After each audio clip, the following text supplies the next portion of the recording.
Aleluia. Povo mais feliz da terra. Aleluia. Glória a Deus. Eu quero convidar você a fechar os teus olhos e nesse momento levar o teu pensamento todo cativo ao Senhor. Você está num culto de adoração. E neste culto de adoração nós precisamos alcançar o coração do Pai. Nesse culto de adoração nós precisamos entronizar aquele que é Rei dos Reis e Senhor dos Senhores. Talvez você tenha saído da sua casa com o sentimento de que você precisa ouvir uma palavra. Na verdade você precisa adorar. Adorar. Adorar aquele que é digno de louvor. Adorar aquele que merece toda a honra, toda a glória. Adorar em espírito e em verdade. Em espírito e em verdade. Oh, e nesta noite nós vamos erguer as nossas mãos ao Senhor para dizer que Ele é bem-vindo em nosso coração, que todas as resistências já caíram por terra, que o nosso coração está dilatado para recebê-lo, para receber a sua presença.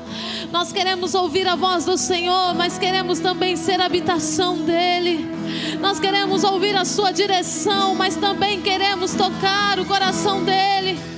Nós queremos hoje, nesta noite, Senhor, ó Deus, sentir a Tua presença, mas também queremos, Senhor, que o Senhor sinta a nossa presença. Queremos que o Senhor sinta a nossa presença, de uma igreja que tem fome e sede de Ti, de uma igreja que tem fome e sede de Ti.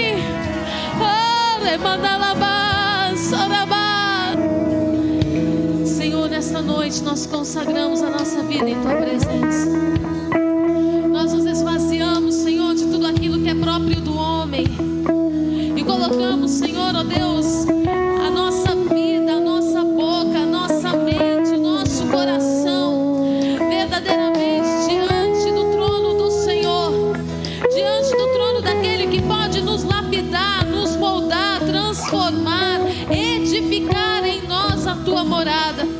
Senhor, eu consagro todos os ouvidos que aqui estão e eu profetizo em nome de Jesus Cristo que a palavra vai encontrar repouso no coração desta igreja. A palavra vai encontrar repouso no coração daqueles que nos acompanham agora pelo Spotify, pelo YouTube. Senhor, em nome de Jesus, que a unção do Senhor venha despedaçando todo jugo, todo véu que impede a palavra de fluir, caia por terra.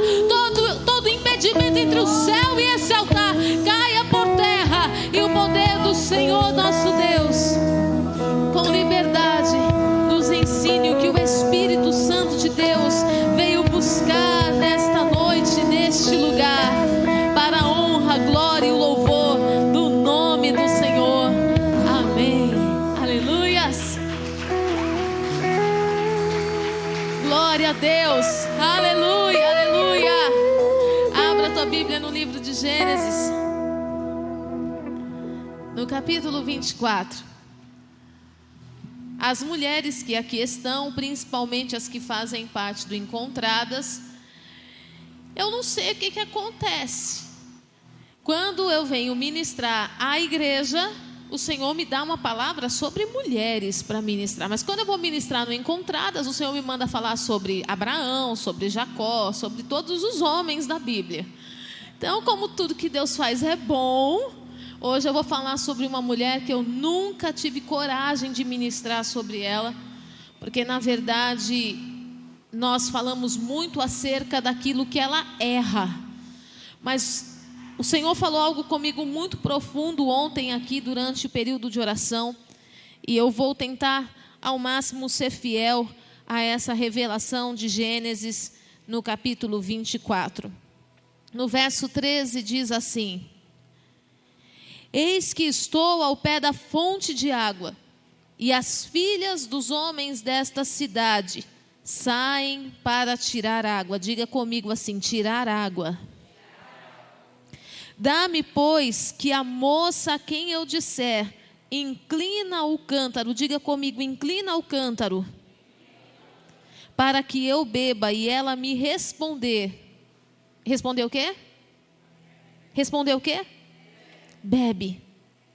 E darei ainda de beber aos teus camelos, seja a que designaste para o teu servo Isaque, e nisso verei que usaste de bondade para com o meu Senhor.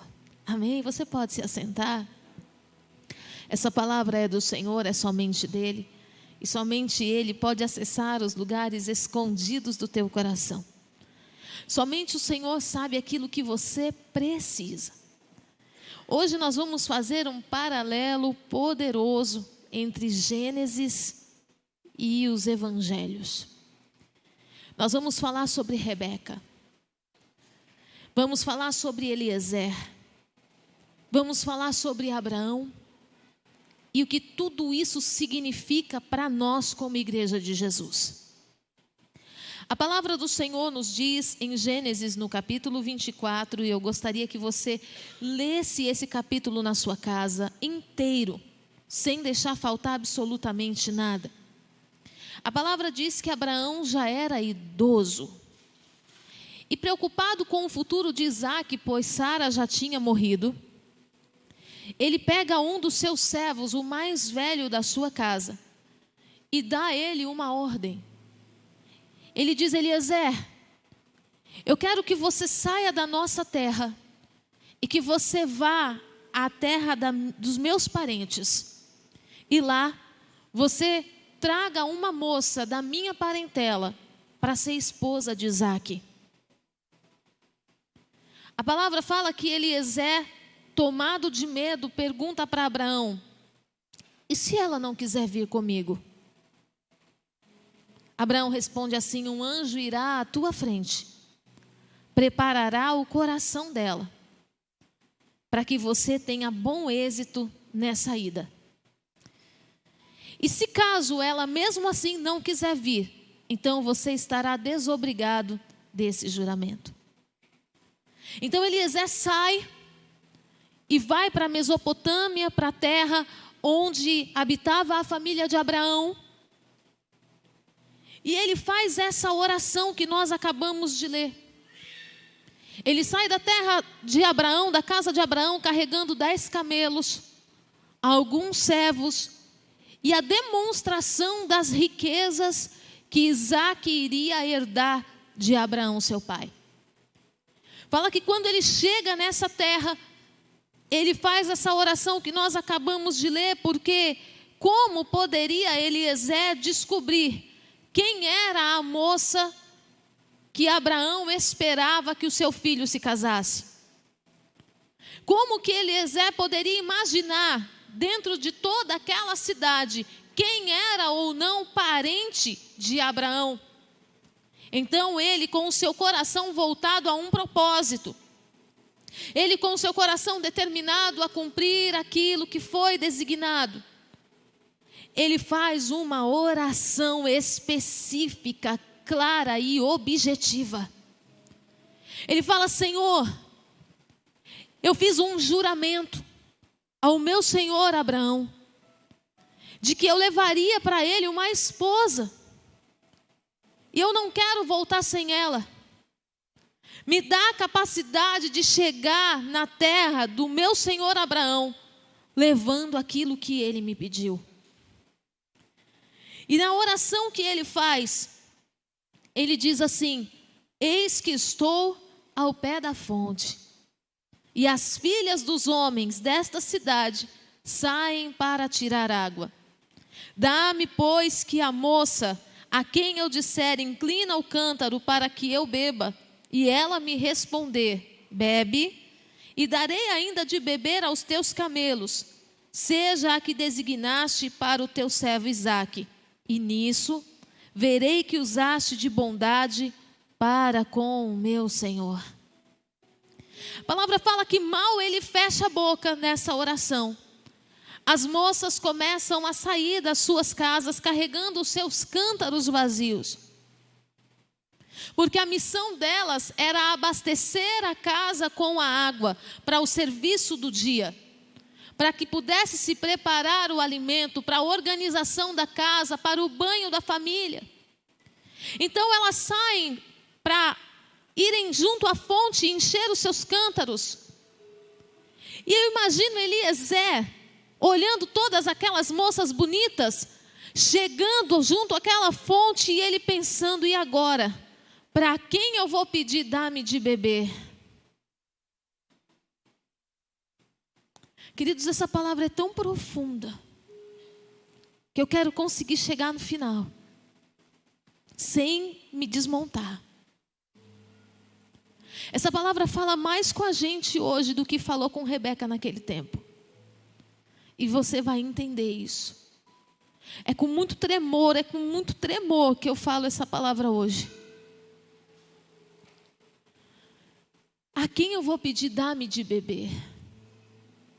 Então Eliezer chega numa moça e falou assim para ela: dá-me de beber.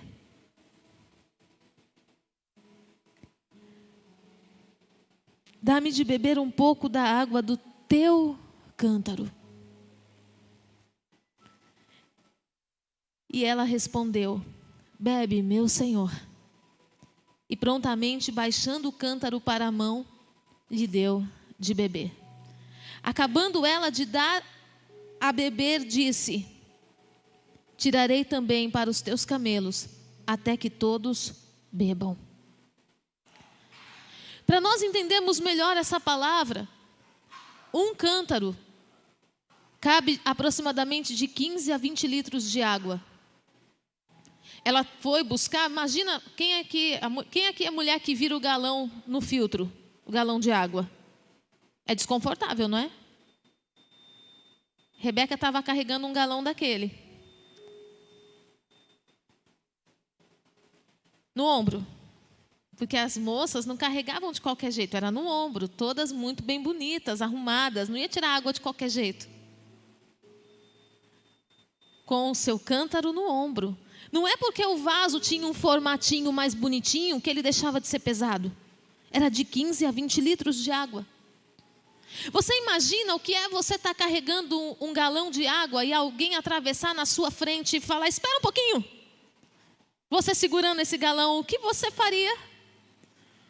O apóstolo mesmo, quando ele vai levar os galões lá para casa, tem um bendito de um portãozinho na porta por causa do cachorro. E aí ele abre primeiro o portãozinho, pede para segurar o cachorro, porque é um transtorno carregar esse galão. Você imagina alguém dizendo: espera um pouquinho.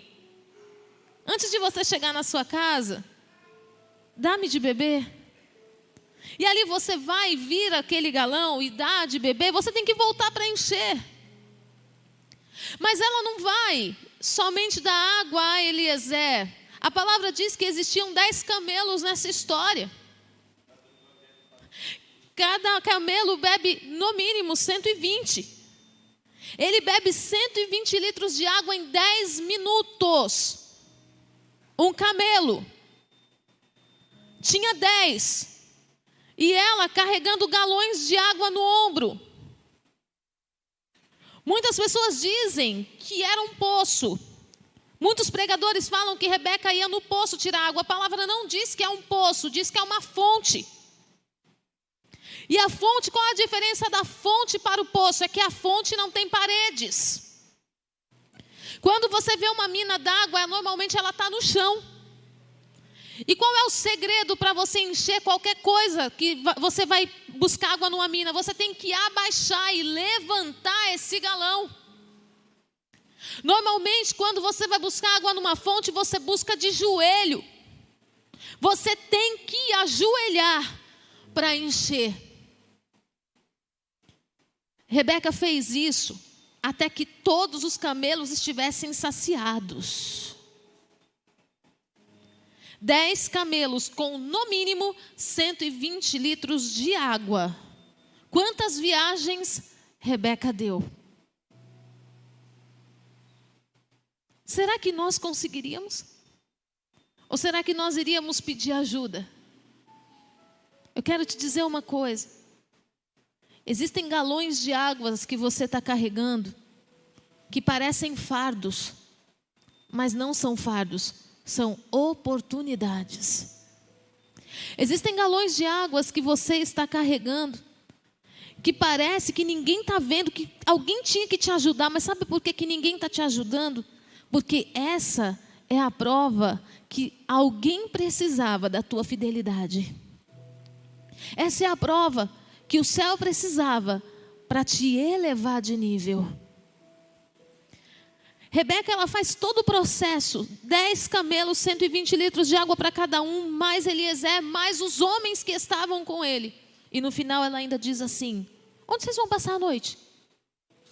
Lá na casa do meu pai tem lugar para vocês. E tem lugar para os camelos também. Quando a gente olha a palavra de Deus, a gente não pode desprezar os detalhes que tem ali. Por que a palavra faz questão de enfatizar que Eliezer levou 10 camelos? Camelo é um animal que anda pelo deserto. E que muitas vezes ele é obrigado a se alimentar de cactos. Uma planta espinhosa que nós, de tocarmos a nossa mão, machuca. O deserto por onde o camelo anda é cercado de tempestades. Eu lendo sobre as características do camelo, diz que ele tem 3 pálpebras para proteger das tempestades de areia no deserto. Diz que ele tem pelos mais rústicos sobre a cabeça, as pernas e as cócovas. Regiões que precisam ser protegidas durante o inverno. Quantas vezes a cabeça das pessoas é tomada de um revestimento, de um endurecimento, porque ela acha que ela tem que se proteger dos dias maus. Quantas vezes as costas, a gente reveste as nossas costas com algo mais endurecido, porque a gente acha que tem que carregar o mundo nas costas. Quantas vezes você tem que fortalecer as suas pernas e revestir as suas pernas para permanecer de pé, porque você acha que não tem com quem contar? Quem são os camelos dessa história? O camelo é todo aquele que está longe da presença de Deus, esperando a igreja se levantar. Os camelos que vão até a porta da casa de Rebeca são os camelos, são as pessoas que estão esperando a igreja se levantar. Pessoas que estão caminhando no deserto, comendo de um alimento espinhoso, que nós não temos coragem de tocar, mas é alimento para eles. Nós julgamos as pessoas lá fora porque estão na prostituição, porque estão nas drogas, porque estão fazendo tantas coisas erradas. Na verdade é o alimento que eles têm. Esse é o alimento que eles têm, no deserto que eles estão caminhando, nas tempestades de areia que eles estão enfrentando. Esse é o deserto, é o alimento que eles têm. E qual é a nossa missão? Quando nós olhamos para Rebeca, ela não mediu esforços para dar água àqueles camelos. Quando eu penso em carregar um galão de água, eu não viro o galão de água da minha casa. Por quê, bispa? Porque eu falo que essa honra é toda do meu marido. Toda dele. Algumas coisas em casa que são funções que eu considero do homem, eu não coloco a minha mão. Porque eu tenho medo desse ambiente de independência. Ah, mas eu poderia trocar uma lâmpada, mas eu não troco. Ah, mas eu poderia trocar o gás, mas eu não troco. Acabou o gás, eu ligo para o bispo, para o apóstolo. Eu falo, acabou o gás, amor. Tem o telefone na geladeira, eu poderia pedir, mas eu não peço. Por quê? Porque essa honra é dele, toda dele. É uma maneira que eu tenho de honrá-lo como homem, de fazer ele se sentir mais homem dentro da nossa casa e dos nossos filhos verem que ele que é o supridor, ele que é o homem que resolve, ele que dá a luz lá em casa, ele que organiza as coisas, ele. Amém, mulheres? Mulheres com espírito independente, quer carregar o mundo nos braços? Cuidado, faz isso não, que você coloca o homem mal acostumado. Amém? Nós olhamos Rebeca carregando os galões de água tantas vezes. Ela não julgou se aqueles camelos mereciam ou não, se eles deveriam ou não, se eles poderiam ou não. Nós não vemos em nenhum versículo da palavra dizendo que Rebeca reclamou. Como nós reclamamos quando começamos a alimentar alguém com a palavra e essa pessoa simplesmente começa a fazer tudo errado. Vem para a igreja num dia, no outro dia posta no Instagram a foto com uma latinha de cerveja. Ou então posta um vídeo estando num show secular. E você olha e você fala: meu Deus, atirei minhas pérolas aos porcos. Enquanto não houve saciedade naqueles camelos, Rebeca não parou. Qual o significado do nome Rebeca? Significa união. Diga comigo assim: união. Rebeca significa união. E o que foi que Abraão pediu para Eliezer buscar? Uma esposa, uma noiva para o seu filho Isaque. Vamos falar a verdade. Você se casaria com alguém que o teu pai mandou buscar para você? Você não sabe quem é, da onde que é, se é feia, se é bonita, se é magra, se é gorda, se é morena, se é loira. Você casaria?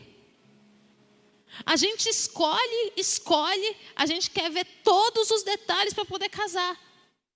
Mas Abraão, ele fala assim: olha, servo, vai lá e faz. Quem é Eliezer para nós? Ele é o Espírito Santo. E ele foi aonde? Ele foi na terra buscar uma noiva para o filho de Abraão, que representa Jesus. E é tão incrível o texto, porque a palavra de Deus fala assim, ele pergunta: e se ela não quiser vir? E se ela não quiser vir? Mesmo eu levando todas essas coisas, mesmo eu mostrando para ela que os camelos têm sede, mesmo eu mostrando para ela todas as riquezas de Isaque, e o que significavam os pendentes de ouro, o que significavam as vestes formosas, significavam as vestes de louvores prometidas a nós em Isaías 61, a partir do ministério de Cristo. O que significavam os pendentes de ouro, significavam os dons e o fruto do Espírito que seria derramado sobre aquele que aceitasse vir com Jesus.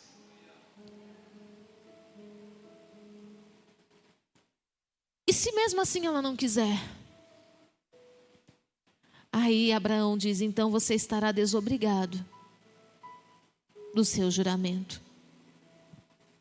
E sabe o que acontece nos tempos de hoje? Nós não estamos querendo. Tudo que foi colocado para nós como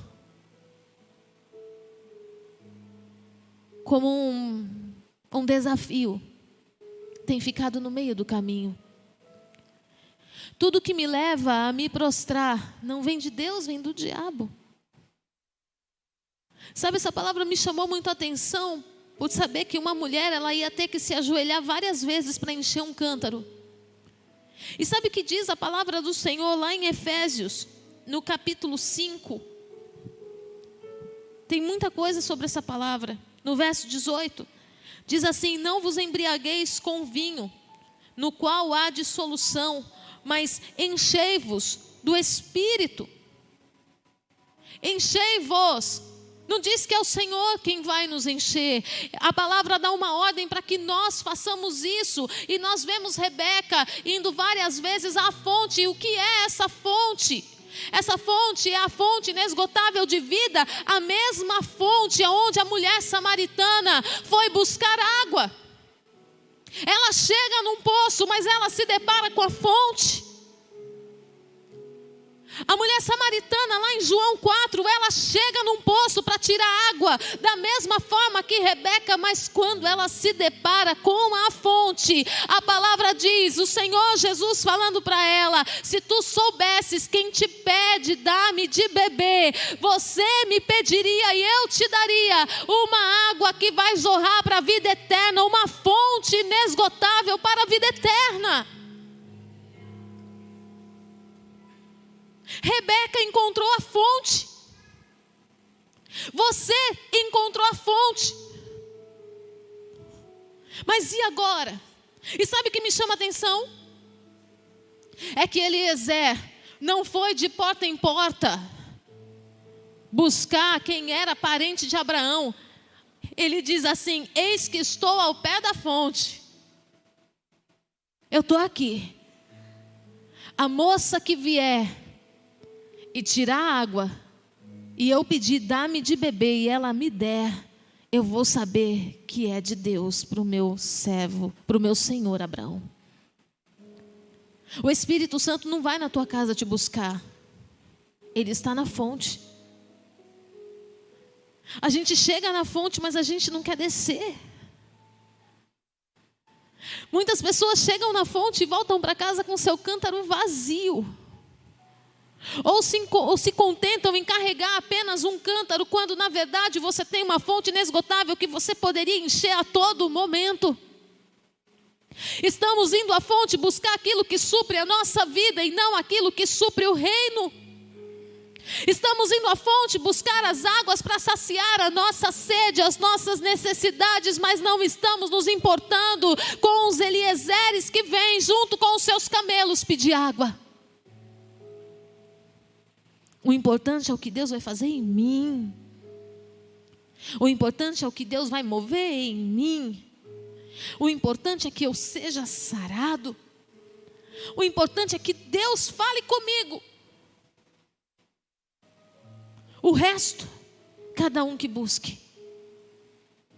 A gente despreza os desertos que os outros caminham. A gente despreza os alimentos que eles comem. Que muitas vezes, uma boca pode estar completamente machucada por ter comido coisas que não devia. E se alguém já teve afta, sabe que é difícil até para falar.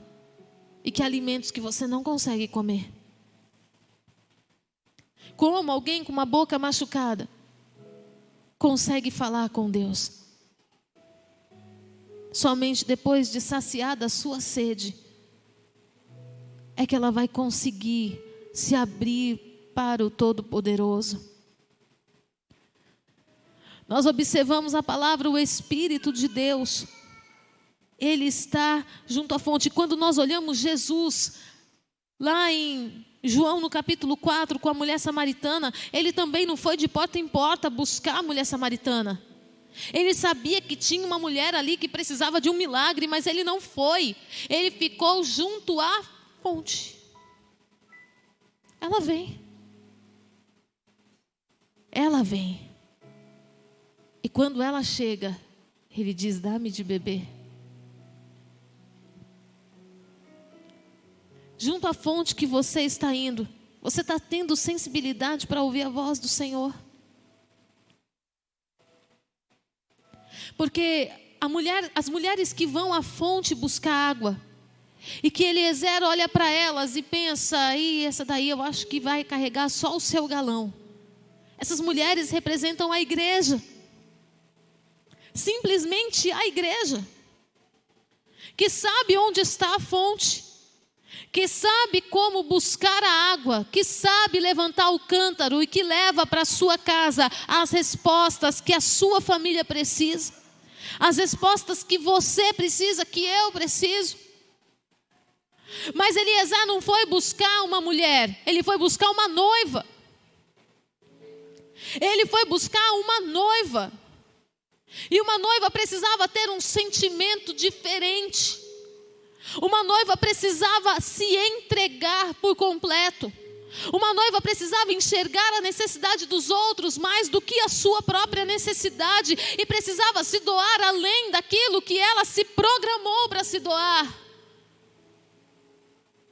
Nós estamos vivendo um tempo, queridos, que Deus sustentou a igreja pela misericórdia. Nós fazemos parte de uma geração que não conhece o poder de Deus. Nós fazemos parte de uma geração que não viu a glória de Deus. Sabe por quê? Decidimos desprezar o Espírito Santo.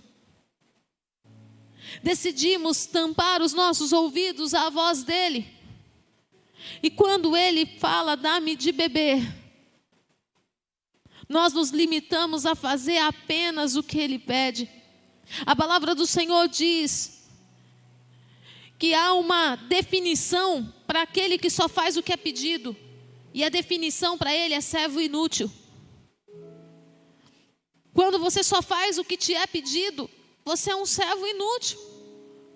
Porque você foi incapaz de perceber o que estava ao seu redor. E nós estamos vivendo num tempo que nem o que é pedido é feito. E não estou falando isso como bispa. Eu estou falando isso em nome do Senhor Jesus, o que o Senhor tem te pedido. O que o Senhor tem te falado, que você tem tantos argumentos para dizer: Senhor, envia outro. Nós temos tantas desculpas. Nós não podemos nos ajoelhar junto à fonte porque estamos cansados, porque estamos atrasados. Você está cansado de quê? De correr atrás da sua própria vida? A palavra do Senhor diz que aquele que perder a vida por amor a Ele, encontrá-la-á. Mas aquele que achar a sua vida, aquele que pensa que achou a sua vida, negando ao Senhor, perderá. O que você tem feito da sua vida? Nós dizemos não àquele que está à fonte, porque estamos cansados, porque queremos que a nossa família seja do nosso jeito, no nosso padrão, porque estamos preocupados demais com aquilo que não aconteceu, com aquilo que não chegou. Rebeca também poderia ter feito como todas as moças. Poderia ter saído com o seu cântaro e ter falado: eu não tenho nada a ver com esse homem. Eu não tenho nada a ver com a necessidade dele. Mas não. A empatia dela era uma resposta a uma oração feita por alguém que saiu debaixo de um envio. Você ter determinadas atitudes não é porque você é bom. É porque o Espírito de Deus te impele a fazer além, para que você esteja além. Todas aquelas mulheres voltaram para suas casas, mas Rebeca, aquela que foi chamada para unir, ela voltou para casa levando Eliezer, os camelos, as riquezas que Eliezer tinha trazido, mais os servos. E é incrível que no mesmo instante em que ela aceita dar água àqueles camelos e também àqueles servos, a palavra diz que Eliezer tira da sua bolsa pulseiras e pendentes que eram colocados no nariz daquela que aceitava o compromisso. Era visto quando Rebeca chega em casa, que ela se apresenta para o seu irmão. Ele fala assim: o que aconteceu? Que você saiu simplesmente para buscar água, demorou horrores para voltar e agora volta com um pendente no nariz? Como alguém que tem um compromisso?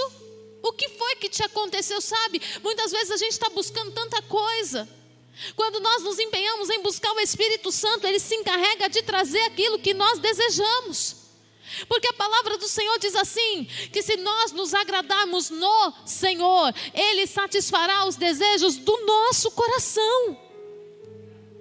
Estamos tão empenhadas em buscar um casamento perfeito, se nós estivermos na fonte, atendendo às necessidades daqueles servos, aí sim, nós vamos voltar para casa com um pendente no nariz, declarando: eu tenho compromisso com alguém. Era como um anel de noivado no nariz de Rebeca. Toda a cidade pôde olhar aquela moça compromissada com um noivo que ela não tinha visto, como você e eu não vimos a Cristo. Mas todo mundo sabia que ela estava compromissada. Será que quem olha no seu rosto consegue ver a tua aliança com Deus? Será que quem olha no meu rosto consegue ver o meu compromisso com Jesus? Será que a tua família consegue perceber que algo mudou em você? Quando te olham, será que conseguem perceber que veio um para o culto e voltou outro? Ou será que nós estamos simplesmente como aquelas moças que desceram à fonte, encheram os seus galões e foram para casa. Eu me abasteci para hoje, amanhã eu estou de volta. Fico dependente de culto em culto e nunca estou satisfeito, porque eu não fiz o que tinha que fazer. A palavra de Deus fala que os pais de Rebeca, vendo toda aquela situação, e Eliezer se apresentando e dizendo: eu sou servo de Abraão, teu parente. Eles se alegram com aquele momento, eles percebem que algo diferente, totalmente fora do normal aconteceu. Mas o coração dos pais de Rebeca fica entristecido, porque sabiam que ela ia embora. E eles falam para o servo, falam assim: olha, eu sei que ela tem que ir embora, mas dá-nos 10 dias para que a gente possa se despedir dela. E o servo diz assim: não, eu não vou dar 10 dias, eu quero levá-la agora. Sabe, o Espírito Santo não quer mais dar tempo para você. Essa mesma condição acontece com Eliseu, quando ele recebe a capa de Elias passando sobre ele. Ele fala assim: deixe-me despedir dos meus pais. Elias fala para Eliseu: vai lá, dá um beijo e volta correndo, porque não dá mais tempo de você ficar no lugar de onde eu não quero que você esteja mais. O Espírito de Deus tinha pressa com Rebeca, assim como Ele tem pressa com você. Ele tem pressa comigo, mas nós estamos tão presos nos nossos laços afetivos, nós estamos tão presos naquilo que deu errado, nós estamos tentando consertar coisas que só Deus pode transformar, e nós estamos dizendo não para Deus, porque eu tenho que salvar um casamento, porque eu tenho que salvar um filho, porque eu tenho que salvar um marido, porque eu tenho que salvar, você não salva ninguém. Se Cristo não estiver em você, você não salva ninguém. E os pais de Rebeca falam para Rebeca: você quer ir com ele? A resposta dela é incrível. Sabe, o crente no primeiro amor, ele quer estar na igreja todo dia. Você fala assim para ele: vamos evangelizar? Ele: vamos bater de porta em porta pedir alimento? Ele fala: eu vou. Vamos lá, vamos fazer alguma coisa para Deus. É o quê? Entra às 8, sai às 2 da madrugada da igreja feliz. Ele não tem relógio. Crente novo convertido não tem relógio. Rebeca fala para os pais: eu vou. Ela deixa um pai e uma mãe com o coração partido, mas ela diz: eu vou.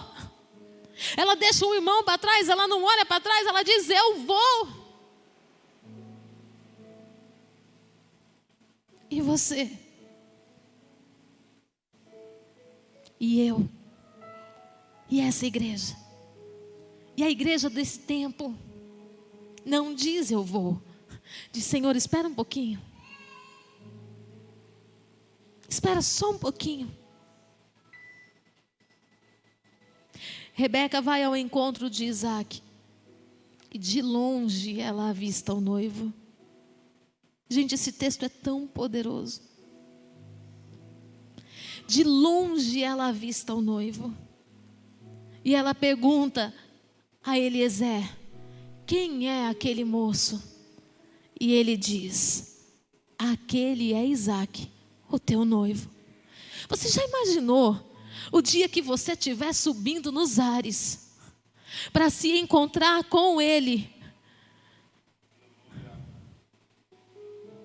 Nós não vimos a face de Jesus, mas nós vamos ter o Espírito Santo e nós vamos perguntar quem é ele, e vai falar: é o teu noivo,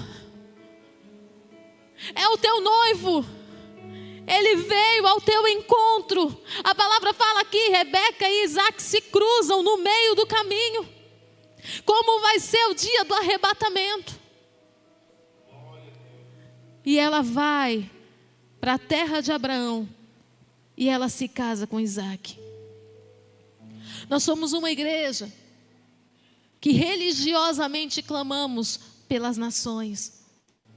Religiosamente fazemos culto de missões. Afinal de contas, isso foi estipulado há muito tempo atrás, e a gente não pode deixar morrer. Mas espera aí, alto lá. Você não pode pedir aquilo que você não gerou. Você não pode pedir aquilo que você não gerou. E Rebeca, quando ela aceita o chamado e quando ela aceita caminhar com o Espírito Santo, ela gera 2 nações dentro dela. A esterilidade de Rebeca é quebrada, gerando 2 nações dentro dela.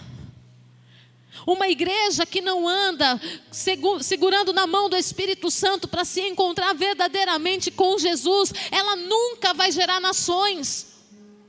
Ela nunca vai ter poder de evangelizar sobre nações. Ela nunca vai ter missionários eficientes. Ela nunca vai alcançar aquilo que se deve alcançar pela palavra de Deus, porque ela não segura na mão daquele que pode conduzi-la. Então, religiosamente, nós fazemos culto de missões, mas as missões têm que ser geradas, as nações têm que ser geradas dentro de nós. Antigamente, quando a igreja era mais dependente do Espírito Santo, quando se manifestavam os dons de línguas espirituais e das línguas dos homens, sabia-se que a Josinete recebeu a nação dos Estados Unidos porque ela começava a orar em inglês sem saber falar, nem pedir água em inglês. Sabia-se que alguém foi levantado para interceder e profetizar sobre o Japão, porque ele começava a falar na língua japonesa, sem conhecer nada da terra. Quando a igreja ela era dependente do Espírito Santo, o Senhor por si só levantava os seus missionários, e algo poderoso acontecia ao ponto do evangelho chegar a nós. E hoje? Sabe por que orar ficou difícil? Porque a gente ora só por nós. Porque ajoelhar na fonte é só pelas nossas necessidades. Rebeca significa união.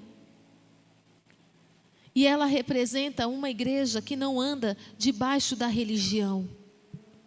Porque a religião quer dizer religar. Mas aquilo que está unido não precisa ser religado. Nós não devemos andar debaixo de religião. Nós precisamos andar debaixo de uma verdade. Debaixo de uma verdade bíblica, de uma palavra que se completa, que se revela, que nunca acaba, que sacia as nossas necessidades, que nos leva a novos entendimentos, que desperta a nossa vida para um propósito. Ontem, quando eu estava aqui na igreja, nós estamos orando todos os dias aqui, das 7h30 às 8h30. Você que não foi colocado na escala, você não está impedido de vir orar. Ontem nós tínhamos 11 pessoas aqui clamando, chorando, quebrantando o coração na presença de Deus.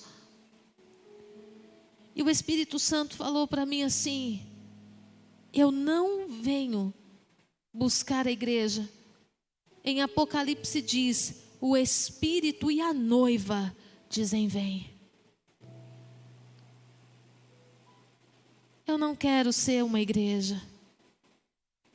Eu preciso ser uma noiva que vai gerar nações para Deus, que vai despertar o coração das nações para Deus.